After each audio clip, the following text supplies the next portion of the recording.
Oi, o meu nome é Maria e eu sou a secretária deste canal. Se você chegou até aqui, é porque temos algo em comum, o que te faz tão especial para nós. O nosso objetivo é facilitar a palavra de Deus, descomplicando a Bíblia através do professor Augusto Valério. Apresentaremos de forma gratuita cursos como a Bíblia livro a livro de Gênesis a Apocalipse, um curso básico de teologia e também um quadro com dúvidas e respostas bíblicas. Nos ajude a prosseguir com a obra de Deus, e o nosso Pix é 21999680160. O vídeo já vai começar, mas antes não deixe de se inscrever para não perder nada e acompanhar todas as novidades no ensino da Palavra de Deus, além do seu like e tocar o sininho.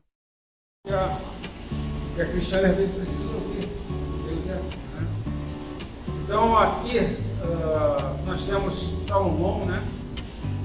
Que no início da sua caminhada escreveu Cantares, o Cântico dos Cânticos. Depois, na sua idade adulta, ele pede sabedoria a Deus, Deus lhe concede para governar aquele povo, e ele escreve o livro de Provérbios. E depois perde totalmente o rumo, né, da história, perde o caminho, monta com harém, se casa com uma mulher egípcia, enfim. Ele praticamente sai de todo o caminho que Deus havia traçado para ele. E no último momento de sua vida, ele vai escrever Eclesiastes, que daria mais ou menos no segundo livro dos Reis, no primeiro livro dos Reis, capítulo 11, quando no capítulo 11 mostra a morte dele. Então, um pouquinho antes, ele traz esse livro mostrando para todos nós que pôde desfrutar de tudo na vida. Tudo estava disponível nas mãos desse não. Assim, era como se fosse alguém muito conhecido, todo o poder, quantia, tudo. Mas ele chega à conclusão de que a vida é tudo vaidade, né? A ausência de Deus, né? Então aqui no capítulo 2, do versículo 8 ao 11 de Eclesiastes, também ajuntei para mim prata e ouro, os tesouros dos reis e das terras que governei. Homens e mulheres cantaram para me divertir. Tive todas as mulheres que um homem pode desejar. Sim, fui grande, fui mais rico de todos os que viveram em Jerusalém antes de mim. E nunca me faltou sabedoria. Consegui tudo o que desejei. Não neguei a mim mesmo nenhum tipo de prazer. Eu me sentia feliz com o meu trabalho.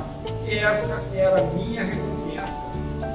Mas quando pensei em todas as coisas que havia feito, trabalho que tinha tido para conseguir fazê-las, compreendi que tudo aquilo era ilusão, não tinha nenhum proveito, era como se eu estivesse correndo atrás do vento. E aqui vem algumas reflexões, né? Porque ao invés de perseguirmos novas conquistas, esse trecho nos leva a apreciar, né? A mostrar que nós precisamos valorizar o que Deus te entregou, o que nós temos, né? Não podemos imaginar que seríamos mais felizes se morássemos em um determinado local, ou tivéssemos um determinado carro, ou se eu tivesse uma conta gorda, né? E aí a gente vai começando a estabelecer para Deus situações humanas as quais a gente imagina que aquilo vai nos trazer felicidade. Mas Deus é que sabe exatamente do que realmente no nosso íntimo, o que pode realmente trazer a plenitude, né? E a prática da gratidão desenvolve um sentimento de contentamento e satisfação que já possuímos. E essa palavra a gente consegue perceber ao longo de toda a Bíblia, a palavra gratidão. A gente está sempre tão afoito no que a gente precisa, um sentimento de gratidão. Parece que ele vai longe, vai rápido, sabe? Ninguém dá valor. Deus, às vezes você tem uma luta tão grande, você ora tanto por algo, por uma situação, e quando Deus te concede, parece que você ao invés de, vou fazer um culto de ação de graças, eu vou adorar o Senhor, eu vou louvar o nome dele, e a gente já entra no vazio. Cresce no Senhor. A gente entra no vazio. Porque agora já me falta uma outra coisa, que é aquilo que vai trazer sempre à frente é o próximo que vai te trazer algum tipo de satisfação. E Deus coloca exatamente nesse livro de Provérbios, nesse livro de Eclesiastes, que a satisfação ela tem que ser plena naquilo que Deus tem te concedido, sabe?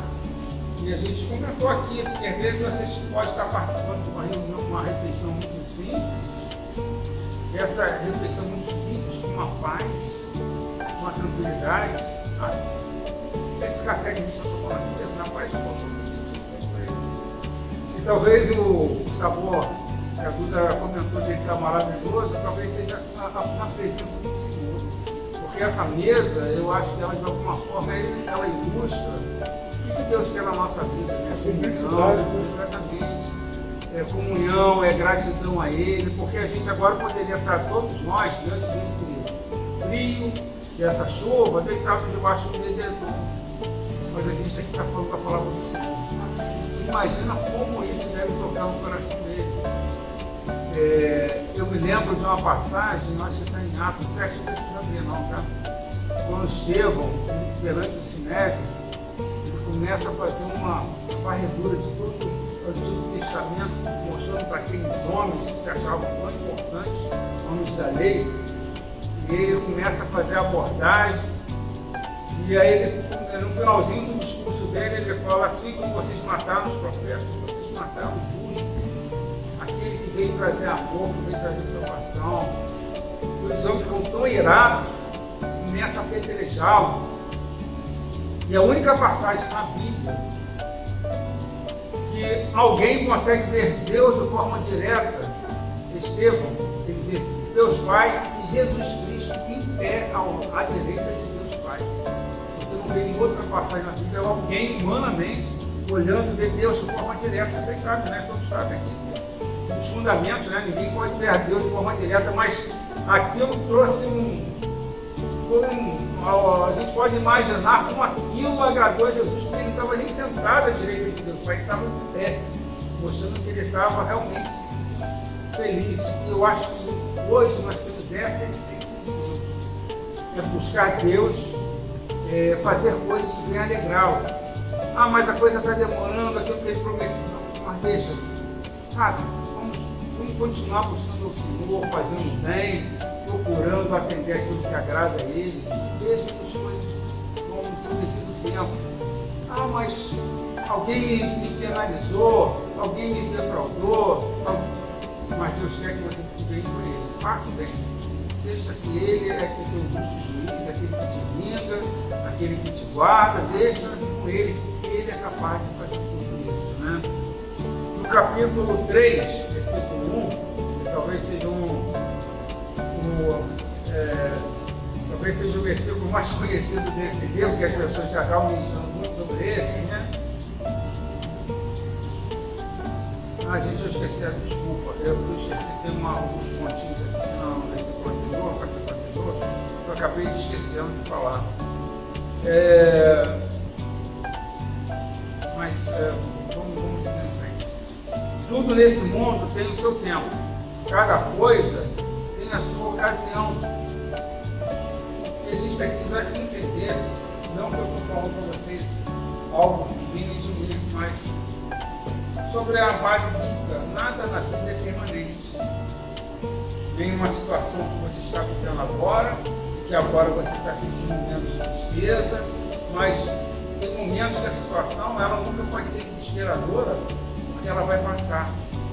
Por isso que nós devemos apreciar os bons momentos que encontramos no conforto e saber que os momentos difíceis também eles passarão. Eles não serão definitivos na nossa vida. Nada é eterno. Nem os bons, nem os... E aí, quando a gente lê esse versículo aqui, eu acho esse versículo tão profundo, porque o que Deus nos fala? Que a gente precisa ter paciência e confiança de que as coisas acontecerão no tempo certo. Nada saiu do controle da palma do Senhor, das palmas da mão do Senhor. Nada saiu. Sabe? Quando a gente sabe que na Bíblia fala que a cristiana é propriedade do Senhor, a Duda é propriedade do Senhor, o Alcê é propriedade do Senhor. Sabe o que é isso? É o dono. Você imagina o seguinte, você imagina um filho. Cara, eu nunca fiz a minha vida. Uma ovelha desgarrada, né? Eu vou virar um leão. Já viu uma leoa perto de pegar um filhote dela, como é que ela fica? Todos nós. Imagina Deus, que nós somos propriedade dele. Nós somos a menina dos olhos dele. Amém. Ah, mas às vezes ele me corrige, mas o Pai que ama, ele vai corrigir sempre. Ele tem o verdadeiro amor porque ele quer nos corrigir. Por isso que muita gente às vezes fala, o cara lá no mundo, ele faz isso, ele pinta, ele borda ali, faz não sei o que mais, não acontece nada com ele. Mas o Senhor tem compromisso com aqueles que são dele. Quem é dele, ele vai ter. Eu lembro de uma ocasião que eu estava numa viagem, eu peguei aquela Niterói em Manilha, e estava um engarrafamento, e todo mundo indo pelo acostamento. Eu falei, meu Deus, mas eu não vou sair daqui tão cedo hoje. E ele já estava quase pertinho de uma entrada em São Gonçalo que eu ia sair para. Falei assim, pô, tá faltando só 20 metros para chegar ali. Vou pelo acostamento. Te pegaram. Rapaz, os guardas chegaram exatamente na minha hora. Na hora que eu entrei assim, os guardas de moto chegaram. Passaram ali uns 500 carros, mas exatamente na minha hora eles apareceram. Olha, o senhor está na contramão. Eu falei, meu Deus, cadê os outros carros? E aí eu lembrei claramente que Deus é assim, Ele quer a nossa postura de correção, Eu não fiquei murmurando, sabe? Eu falei, Senhor, tá bom, me ajuda a continuar sendo nos teus caminhos. Vai também aquela multa, mas amém, sabe? E a gente precisa prosseguir isso. Mas eu poderia ficar murmurando, Senhor, mas ele não tem compromisso com ele, não tem compromisso com ele. Ele é assim, cara, não tem jeito. E algumas pessoas às vezes ficam iradas com isso. Mas parece que só acontece comigo. Os caras lá pintam e bordam, não acontece nada com ele. Mas ele tem um cuidado, é o carinho, ele está tratando, ele está educando, ele está te conscientizando tudo que deve fazer, o que é bom, o que é correto, sabe? E a gente às vezes não consegue compreender isso, né? Também nós temos que administrar o tempo com sabedoria, é uma bênção nas diversas áreas. Não só administrar o tempo, mas a gente saber separar o tempo nas áreas respectivas. Tem pessoas que às vezes são muito religiosas e pensam que deve ficar o tempo todo na igreja, que deve ficar o tempo todo envolvido, e aí esquece dos afazeres. Você está trabalhando, você dedica aquele horário de trabalho a ir trabalhar. Quantos servos de Deus querem ler a Bíblia exatamente nos 3 dias de trabalho? Tem tempo para tudo, né? E aí ele coloca o quê?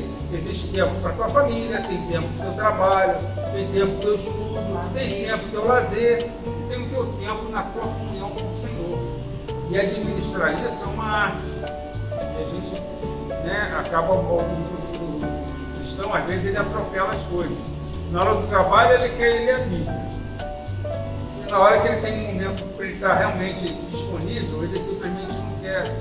E aí a gente, né, Deus quer exatamente que a gente consiga. E a vida é dinâmica, né? E as circunstâncias mudam constantemente. Por isso que nós não podemos ficar com os olhos nas circunstâncias da vida, porque elas podem nos levar. Imagina se o Alcir, soube de uma notícia boa hoje, vou ficar muito feliz. Uma notícia ruim daqui a pouquinho, vou ficar muito triste. Não, você tem que ter a consciência que Deus permanece em controle de tudo nas tuas mãos. As circunstâncias, ora vão passar aqui, ora vai acontecer outra ali, mas nós precisamos estar envolvidos naquilo que Deus quer, né? E ao aceitarmos o tempo para tudo, nos tornamos flexíveis para as diferentes situações. E assim é a nossa vida. Veio uma notícia ruim, depois veio uma notícia boa, mas eu tenho que ter a consciência que Deus está no controle de todas as coisas. Ele não está me deixando ficar, né, sem o alimento de cada dia, se tem onde dormir, se tem o que vestir. Então, siga em frente. O Senhor continua me guardando, né? Depois no capítulo 4, versículo 4, Também descobrir por que as pessoas se esforçam tanto para ter sucesso no seu trabalho. É porque elas querem ser mais do que os outros. Mas tudo é ilusão. É tudo como correr atrás do vento. E se a gente parar para pensar nisso, porque muita gente às vezes não procura fazer o trabalho de uma forma excelente, não é porque ela tem apreço naquilo, não. É porque ela quer se destacar em relação ao outro. E nós vivemos uma vida de comparações. Eu preciso fazer isso porque eu não estou muito bem porque eu não tenho carro tal. E aí o outro, quando tem um carro tal, eu não, se eu vou ter um carro melhor do que aquele, e a gente vai ficando nessa espiral e não chega a lugar nenhum. Por isso, quando ele coloca no início desse livro, ele fala para que a gente seja grato naquilo que Deus te concedeu. Tem algo também interessante aqui, porque quando ele coloca essa questão, os perigos da inveja e ansiedade que surgem quando nos comparamos com os outros. E aí que surge isso, né? A gente consegue ver, a inveja é a própria ansiedade. Mas eu sou cristão, mas Deus é que sonda o nosso pensamento, e a gente pode acabar sendo preso por essas armadilhas, né? E aí, algo que é muito interessante também na Bíblia, quando ela fala, se possível, honre ao outro. O que é honrar o outro? Ao invés de ficar me enaltecendo diante daquilo, o que me custa, eu não sei se vocês já perceberam isso, eu tenho muito hábito, principalmente nas aulas, de falar das qualidades das pessoas que eu vejo. E isso faz muito bem para as próprias pessoas. Um elogio é sempre bem-vindo. Exatamente. Muito bom. E a gente, às vezes, acaba se deixando muito levar pelas questões críticas. Eu vou olhar para a Duda e vou tentar sempre achar alguma coisa de defeito dela que eu possa falar. Mas Deus não me chamou para isso, né? Então, o importante é que a gente, quando vê que alguém faça algo de bom, de excelente, caramba, isso é tão legal, isso é tão bom, isso faz bem para a alma da pessoa. Mas isso também vem de conta da tua própria vida. Porque toda vez que você expressa uma forma de gratidão, de elogio para o outro, próximo, aquilo vem como um espelho para a tua vida. E serve isso. Eu estou falando sobre essas questões que eu fui obrigado a estudar psicologia também, dentro da minha formação. Eu já falei sobre isso para vocês. Mas isso reflete claramente. Porque as palavras amargas, as palavras críticas, elas não são boas. Elas ferem e elas não vêm de forma positiva para dentro do teu próprio eu. E a gente precisa se tocar nessas questões, né? Depois nós temos aqui no versículo 9 a 12, do mesmo capítulo 4, 9 a 12, é melhor haver dois do que um, porque duas pessoas trabalhando juntas podem ganhar muito mais. Procure, dedique tempo para nutrir relacionamentos com pessoas, né? E a gente às vezes não investe nisso. A gente às vezes investe em tantas coisas, mas é tão saudável você passar pela comunhão, né? Tenho certeza que a Duda, no passado tempo, ela conhecendo mais a Alci, conhecendo mais a Cristiane, mais um monte de pessoas que hoje faltaram. São situações que a gente vai fazendo que são valores que a gente não vê, que a gente não pode mensurar, mas que são saudáveis, né? E fazem bem, né? Exatamente, faz bem para a alma, né? Porque a gente fica tão apegado com coisas, é carro, é imóvel, distrações, né? Exatamente, mas relacionamentos que são saudáveis, né? Se uma das pessoas cai, a outra ajuda a se levantar. Mas se alguém estiver sozinho e cai, fica em má situação porque não tem ninguém que o ajude a se levantar. Se faz frio, dois podem dormir juntos e se sustentar, mas um sozinho, como é que vai se sustentar? Dois homens podem resistir um ataque e derrotaria um deles, se estivesse sozinho. Uma corda de três cordões é difícil de se arrebentar. Então é necessário que a gente estende a mão para ajudar pessoas quando precisam. É como plantar sementes. Mas Às vezes eu passo por tantas situações, ninguém me ajuda. Mas minha mãe sempre me ensinou, meus pais sempre me ensinaram isso desde criança. Se alguém precisar de você, você tiver habilidade, você puder ajudar, faça. Ah, mas se não for correspondido, se mais à frente a pessoa for grata, não se preocupe. Faça, porque isso é algo que agrada a Deus. Faça para Deus. Me lembrou uma situação muito interessante. Eu estou morando na casa que era da minha mãe, eu estou morando sozinho lá, né? Minha mãe faleceu, minha irmã mais velha foi morar lá, ela também faleceu e agora eu estou morando lá. Minha tia, que é minha vizinha de porta, ela, uma vez, o meu primo, o filho dela, ela me deu uma carona, eles me deram uma carona. E ela, naquele dia, ela chegou para mim e virou para trás assim, que ela estava no banco do carona, e eu sentei no banco de trás. E ela virou: você é um imprestável, você não vale nada, você não serve para nada. Eu cheguei, caramba, mas do nada ela veio com essas palavras. Engraçado que hoje em dia, isso já deve ter uns 3 ou 4 anos, hoje em dia, até para cortar a unha da mão dela, ela me chama. Ela vai com um prato de comida me servir na porta da minha casa, me dando um prato de comida. Que ela fala: Cidinho, você sabe fazer de tudo, porque eu fui instalar um ar-condicionado no quarto dela para ela, que o filho dela não sabe fazer, nenhum dos 2 filhos dela sabe fazer. E ela tinha que pagar alguém para fazer. Eu falei: não, pode deixar que eu faço de graça para a senhora. Você faz de graça? Faço. E fiz. Mas aquilo ficou na minha mente. Há um tempo atrás, ela falou que eu não sabia fazer nada, que eu era emprestado. Hoje em dia, até para cortar a unha da mão dela, ela me chama. Tu vê como é que são as coisas, né? Deus, ele vai sempre honrar, né, aquele que não vai vingar, ou vai retroceder, ou vai aplicar aquela afronta ou aquela maldade que ele recebeu. Não. Sabe? É impressionante como é que Deus faz. Ele normalmente ele faz isso, né? Você recebe uma afronta, você às vezes é caluniado, e aquela própria pessoa, eu lembro ainda que eu não posso nem citar aqui, porque isso acaba, depois o vídeo vai para tantos lugares, eu não posso nem falar exatamente, mas nossa pertence a ele, né? eu lembro de uma menina, eu era líder do grupo jovem, logo no início da minha caminhada, sabe? E uma menina, ela se interessou por mim e ela não tinha sido correspondida.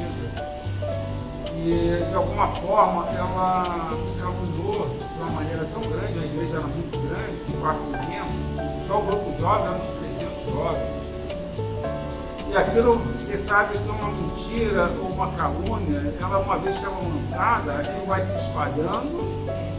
Toma proporções imensuráveis. Para a líder da juventude. Rapaz, aquilo foi arrasador dentro da igreja. Por mais que os pastores na época falassem: Augusto, eu confio em você e tal, mas como é que você vai ficar à frente Como a de uma flecha liderança, lançada, né? Ali à frente de uma liderança, uma vez que foi colocada a tua moral toda ali embaixo? Como é que você vai ministrar na vida de pessoas se você não sabe? E depois de muitos anos eu vim morar no Rio, né? E eu não dei continuidade na igreja e tal. E depois de passados alguns anos, essa menina passou por uma afronta tão grande, se casou com um rapaz, o cara não gostava dela, e aí o rapaz levava até a amante na casa dela para buscá-lo. Ela passou pronto. E procurou um voto por todo mundo. E a única pessoa que pôde estender a mão. Só que aquilo, Duda, entrou no coração dela de uma tal maneira, ela se sentiu tão mal, que eu não sabia de onde aquilo tinha saído. Ela mesma falou tudo para mim. Eu te peço perdão em nome de Jesus, porque eu fiz o mal para você no passado e agora Você foi a única pessoa que chegou a mão para mim. Hoje em dia tenho amizade com ela, todas as vezes que ela precisa, falo sempre bem. Mas assim, Deus não deixa nada impune. Rapaz, tem um dos atributos fantásticos de Deus, que é a sua justiça. Ele não deixa. E a vingança pertence a ele. Exatamente. Se a gente vai meter a mão, não sabe fazer, é entregar ele, né? E ele é quem justifica, a Bíblia diz, né? Ele é quem justifica. Uma vez num sonho, eu não sei se é um sonho, eu não sei se foi um momento de oração, se você meter a mão, eu não vou justificar. É desse jeito. Então, eu compartilho com vocês, meus irmãos e amigos em Cristo, qualquer tipo de afronta nunca evite. É só entregar para o Senhor assim, ó, eu sou propriedade tua. Tu fala na tua palavra que você que me justifica. Então, ó, tá contigo aí. É verdade. Tá contigo. Tu falou isso, né? Então é contigo.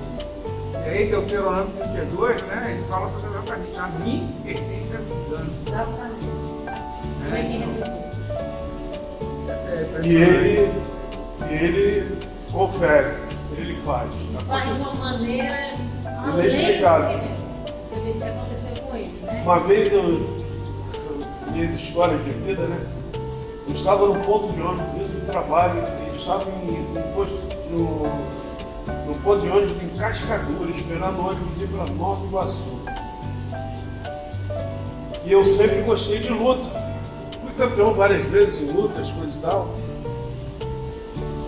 E nessa época eu estava competindo, estava bem afinado na disposição, na vontade, né? A fila do ônibus imensa, o ônibus para a Baixada Fluminense. Rapaz, eu estava parado em pé.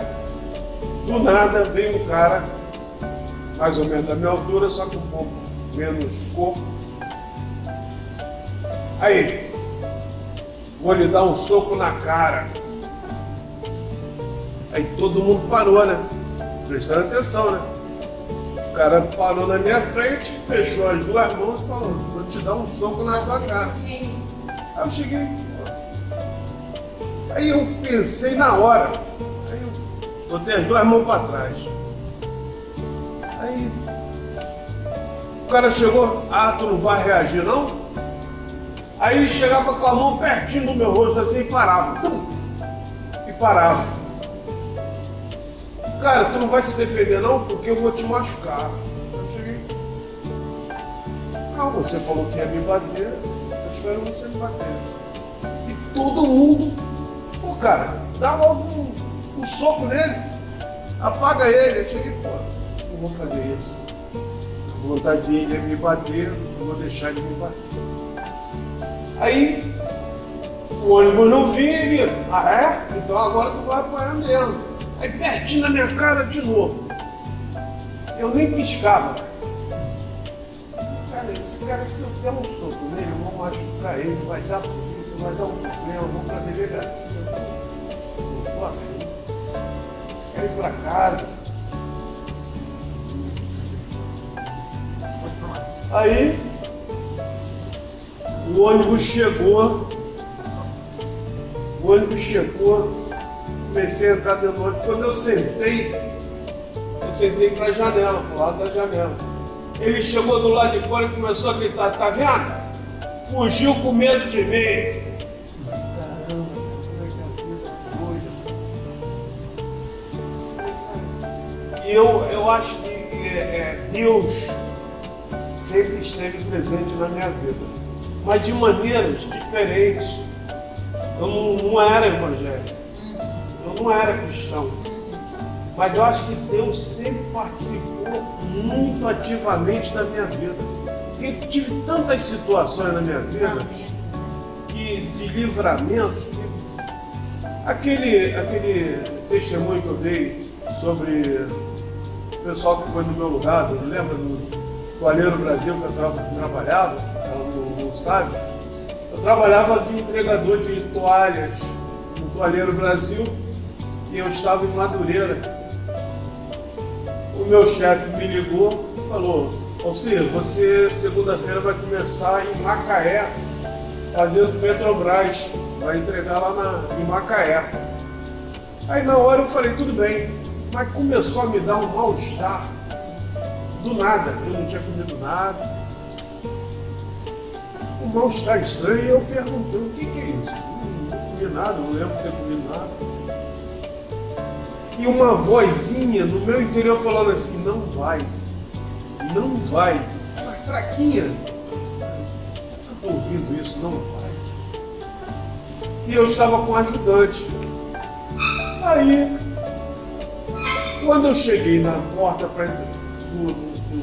da empresa para entregar o caminhão e o material, meu chefe estava me esperando com as guias de movimento de trabalho da Petrobras lá de Macaé. Aí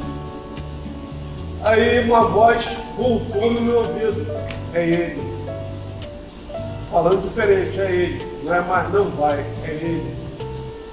Aí eu falei assim, chefia, eu não vou. Aí ele chegou para mim, cara, como assim você não vai? O gerente já está sabendo que é você que vai. Eu falei, mas eu não vou. Manda outra pessoa no meu lugar. Eu ia sozinho nessa viagem para Macaé. Eles mandaram o motorista com o ajudante. Os dois pegaram uma carreta de frente na estrada e os dois morreram. Então, essas coisas que Deus, às vezes, manda recado sem você perceber, mas a mim, eu ouvi a voz. Não sei se era um anjo, mas é um anjo salvador, um anjo do bem. Porque ele foi bem claro, não sei se é do bem, porque mataram 2 pessoas, morreram 2 pessoas. Mas para mim eu fui avisado. É chamado de uma pessoa, se Deus tem um propósito uma pessoa, É, né? não era sua hora, né? Não era sua hora. Então, quando os 2 morreram, cara, foi uma loucura na empresa. Porque todo mundo olhava para mim assim, caramba, o que é esse cara?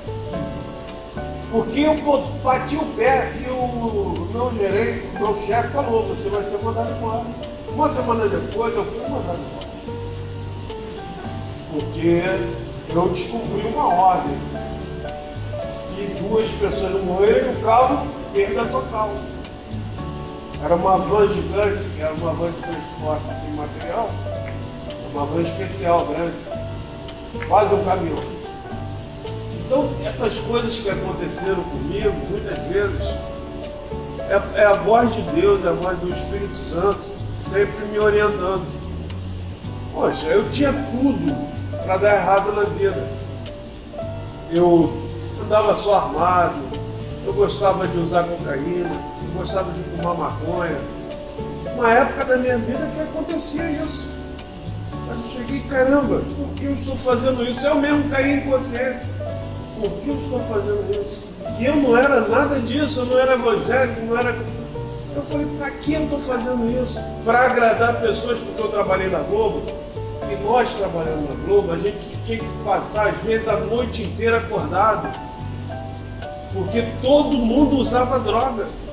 Todo mundo envolvido na gravação começava a gravar 10 horas da noite, só parava 6 horas da manhã. E todo mundo ligado, aceso, acordado. E aquilo fez o quê? Vou experimentar também. E eu fui nessa. Mas eu falei, pô, eu não vou ficar viciado nisso. Como eu não fiquei. Quando eu falei, eu não quero isso pra mim mais. E eu conheci tantas pessoas que morreram por estarem usando em excesso. Mas também no versículo 11, também se 2 dormirem juntos, eles se aquecerão. Mas se for um sozinho, como se aquecerá? Se alguém quiser dominar um deles, os 2 poderão resistir. O cordão de 3 dobras não se rompe com facilidade. E a gente precisa encontrar força na união. E quando coloca uma corda tripla, é você mais alguém e o Senhor. E a gente precisa se unir. O povo de Deus, em alguns momentos, entre até algumas disputas. Sabe? Os talentos que Deus concedeu para Buda é diferente do meu, que é diferente Cristiane, enfim, e cada um de nós. Então, precisamos ter essa união. E também, quando ele coloca, também se alguém quiser dominar um deles, os dois poderão resistir. Então, algumas pessoas querem isolamento por alguma decepção ou por não confiar em ninguém. Que a vida, né, Deus nos concedeu para que a gente viva sempre um junto ao outro, né? E não para que a gente viva isolado das pessoas. Numa sociedade digital, o isolamento social pode se tornar uma realidade para muitas pessoas. Não utilize o celular como forma de relacionamento de forma exclusiva. Nós carecemos do olhar, nós carecemos do abraço, nós carecemos da conversa. E às vezes nós tentamos substituir coisas por esse tipo de relacionamento. E a gente sabe que isso acaba, né, se tornando algo vazio. Fique ligado aos que nos rodeiam, pois você pode ser um suporte para quem está em solidão. Se você lembrar de quando Esther, Mardoqueu fala para Esther, olha, será que não foi por um momento como esse que você se tornou rainha? Não deixe como um acaso, mas que a gente venha a entender que a gente pode fazer o bem para o outro, né? Precisamos nos sensibilizar, nos colocando no lugar dos outros, como uma sociedade acolhedora, criando uma sociedade acolhedora e solidária. Então, precisamos da misericórdia, precisamos nos conscientizar daquelas pessoas que estão ao nosso redor, porque a gente às vezes o mundo faz com que a gente apenas se aproxime das pessoas que estão bem, que são conhecidas, que estão numa boa. Mas Deus nos chamou exatamente para aqueles que são humildes, que estão carecendo, né, que estão passando por situações difíceis. Não só falando de situações difíceis, não estou falando no âmbito apenas financeiro ou de mantimento só, não. Estou falando até de situações que as pessoas às vezes estão passando por aflição, as pessoas às vezes estão passando por solidão. Então a gente pode ser porta-voz de Deus para isso, mas a gente parece que ficou arraigado naquela ideia de que eu só posso servir ao Senhor, posso fazer só a obra de Deus, simplesmente se eu sou do ministério de alguma igreja. Isso não existe, né? A gente pode ser porta-voz de Deus em qualquer situação. Também no capítulo 7, versículo 2, é melhor ir à casa onde há luto do que ir à casa onde há banquete, pois naquela se vê o fim de todas as pessoas, e que os vivos tomem em consideração. Pode parecer algo totalmente contraditório. Pô, é melhor a gente ir numa casa onde está em luto do que você ir num local onde está um nascimento de uma criança, ou numa festa. Na realidade, o pensador aqui, o sábio, ele está trazendo uma reflexão para nós que se você estiver numa situação de adversidade, você busca o Senhor. Se você está envolvido em festas, em prazeres do mundo, em algumas situações, você entra na zona de conforto, e Deus é colocado de lado. E a abordagem dele é muito clara. É melhor ir na casa onde há luto, enfim, no lugar onde você consiga refletir Deus. Se você estiver na festa, mas mesmo assim você estiver glorificando a Deus, você conseguir imaginar assim, uma bênção estar aqui no momento de celebração, de comunhão com o Senhor, mas normalmente o ser humano não pensa dessa maneira. Ele só lembra de Deus quando vem a adversidade. E não é exatamente isso, né, que Deus quer na nossa própria vida, né? Também nós temos no capítulo 9, versículo 17 e 18, eu não sei se vocês estão curtindo o livro de Eclesiastes, espero que sim, mas as palavras dos sábios, ouvidas em silêncio, valem mais do que os gritos de quem governa entre todos. Melhor é a sabedoria do que as armas de guerra, mas um só pecador destrói muitas coisas boas. Então, seja prudente com suas decisões, né? Avalie as consequências daquilo que você vai tomar como decisão. Por que a gente não faz isso? Somos aptos a agir de forma despreocupada, e de repente colocamos todas as situações a perder, e nós não temos todas as respostas da vida. Então, esteja sempre disposto a aprender com os erros cometidos. Porque todos na nossa vida nós erramos. Só que os sábios, eles procuram errar menos por quê? Porque eles acabam aplicando a própria palavra de Deus. Vai tomar uma atitude, uma ação, no momento que você não estiver bem, pare, não faça nada. Porque às vezes você não vai fazer absolutamente nada, mas você não está com plenas condições de tomar decisões ou de você agir, e depois essas ações virão acompanhadas de consequências. E essas consequências você não terá nenhum controle. Coisas que não terão retorno, né? Você não tem como contornar as coisas. Você só tem controle quando você estiver prestes a tomar as decisões. Mas depois que ela foi tomada, o controle se vai. Porque as consequências, por isso que nós precisamos ser sábios. Agir com sabedoria para que a gente não venha se arrepender. E para finalizar, capítulo 11, versículo 1. Essa passagem é muito conhecida também. Lance o seu pão sobre as águas, porque depois de muitos dias você a achará. E assim, a interpretação muito clara, ou algo que vem muito do coração, é que o pão, eles são nossos recursos, nossos bens, até mesmo nosso tempo, nossas habilidades. Colheremos os benefícios, seja em forma de gratidão ou de bênção. Então, nossos atos de bondade podem não ser imediatos, não são bom. Mas com o tempo, eles podem trazer resultados positivos, tanto para nós, quanto para a tua casa, quanto para aqueles que te rodeiam. Lance o pão sobre as águas, faça o bem sempre que estiver disponível. Ah, mas professor, mas pastor, a pessoa depois foi ingrata, nem o obrigado me deu. Eu às vezes passo muito por essas questões. E nem obrigado, às vezes até dirigindo, minha filha, ah papai, você dá sempre a vez para todo mundo, você é sempre educado com todo mundo, o cara não dá nenhum sinal, nem uma buzinadinha. Não tem problema, filho, vou fazer o que agrada a Deus. E isso é estilo de vida, é você aplicar a palavra de Deus dentro do estilo de vida da Buda, da cristiana, é você embutir, é você criar um estilo de vida que está na marca registrada sua. E todos aqueles que estão ouvindo, que vão ouvir essa administração, mas que isso seja um princípio, sabe?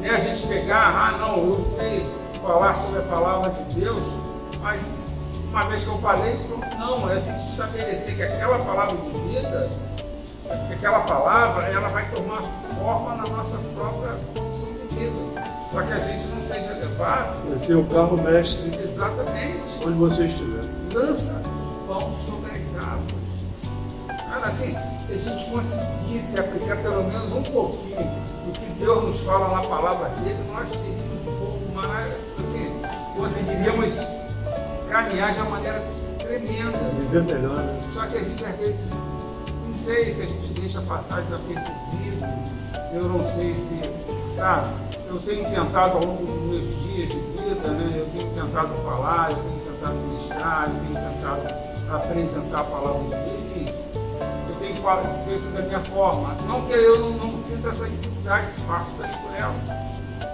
Mas a gente precisa ser disciplinado, nós precisamos nos disciplinar a agir dessa forma, sabe? Porque senão a gente, né, caminha para lá totalmente alheio, a palavra de Deus está ali nos orientando e a gente faz as coisas sem pensar. E aqui, né? As ações de generosidade, mesmo com gestos pequenos, podem ter um impacto significativo na vida dos outros. Às vezes uma pequena coisa. Às vezes tem pessoas, quando às vezes são gratas, às vezes com pequeninas coisas, às vezes você concede. Caramba, às vezes aquilo, sabe? Então, são pequeninas situações. Às vezes aquelas roupas que estão lá guardadas, que nunca são usadas para nada, às vezes ela pode ser bênção para a vida de uma pessoa. A gente às vezes não se detém disso. Às vezes aquele pouco de arroz, aquele pouquinho de feijão que você pode ceder para alguém, ele pode ser bênção, pode ser um prato de comida que aquela pessoa pode ter passado o dia todo sem comer nada. A gente não sabe. Então, coisas que para a gente às vezes tem pouco valor, mas aquilo pode ser o significado um dia de vida para alguém. A gente precisa pensar nisso, né? E aí, só para terminar esse livro de Eclesiastes, espero realmente que vocês tenham gostado dele. Mas todas as ações que edificam, elas não são vazias. Não são em vão, né? Se vocês puderem Eu anotar acredito isso, nisso. depois elas puderem assistir esse vídeo, eu poderia resumir nesse livro exatamente isso. Todas as ações que edificam, né, elas não são vazias. Elas contam pontos para Deus. Sabe? Eu estou passando por um momento que eu estou me sentindo muito sozinho. Porque eu moro sozinho, numa casa que minha mãe faleceu, minha irmã faleceu. Então tem hora que dá um pouco de depressão. E às vezes eu fico só vendo televisão para ver se me distrai. Porque dá um pouco de pensamento, né? Mas nós estamos juntos, nós somos o cordão de 3 dobras, né? Toda vez que você precisar, nós temos aqui as duas, eu também me coloco aqui. Se for um momento difícil, você me chama no WhatsApp, no áudio, me chama as duas também, vamos orar nós 4, a gente ora. A gente tem que ser assim, não pode não deixar a coisa entrar na mente. Tu viu o que Eclesiastes nos fala? Não deixa aquilo trote. Se você quiser ligar, pode ligar, tá? Pode ligar se quiser. Agora, gente, assim, são